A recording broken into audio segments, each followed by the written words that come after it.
Gratifikasi pada sektor kesehatan.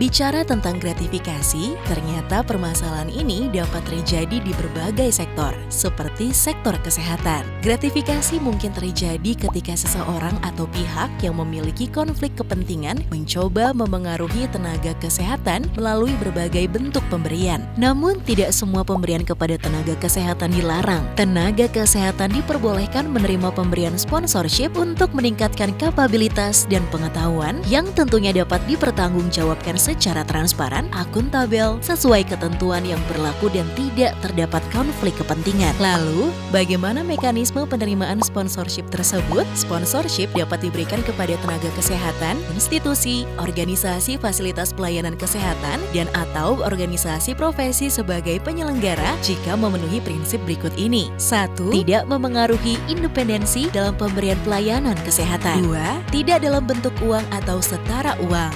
3. Tidak diberikan secara langsung kepada individu. 4. Sesuai dengan bidang keahlian. 5. Diberikan secara terbuka. Dan 6. Dikelola secara akuntabel dan transparan. Sponsorship dapat diberikan kepada tenaga kesehatan yang menjadi peserta, narasumber, atau moderator dalam suatu kegiatan yang diciptakan untuk meningkatkan kompetensi tenaga kesehatan. Khusus untuk pembicara atau moderator, sponsorship dapat diberikan berupa uang atau setara uang sebagai honor sesuai dengan standar biaya yang berlaku. Sponsorship yang diberikan kepada tenaga kesehatan pada suatu institusi wajib diberikan melalui institusinya dengan menyertakan penugasan dari pimpinan, sedangkan sponsorship kepada tenaga kesehatan praktik perorangan harus diberikan sesuai dengan bidang keahliannya. Pihak pemberi, institusi penerima, atau tenaga kesehatan praktik perorangan wajib melaporkan pemberian atau penerimaan sponsorship pada KPK melalui email sponsorship@kpk.go.id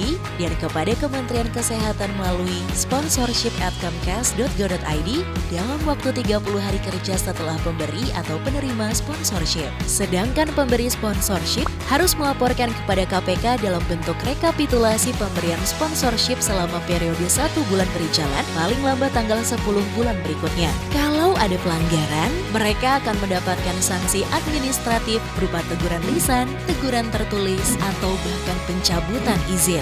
Tak hanya dibuat untuk menomorsatukan kepentingan publik, peraturan ini juga diharapkan dapat memajukan kesejahteraan umum, meningkatkan keterbukaan, serta sistem yang adil dalam sektor kesehatan itu sendiri. Bersama, mari kita dukung program pengendalian gratifikasi di sektor kesehatan.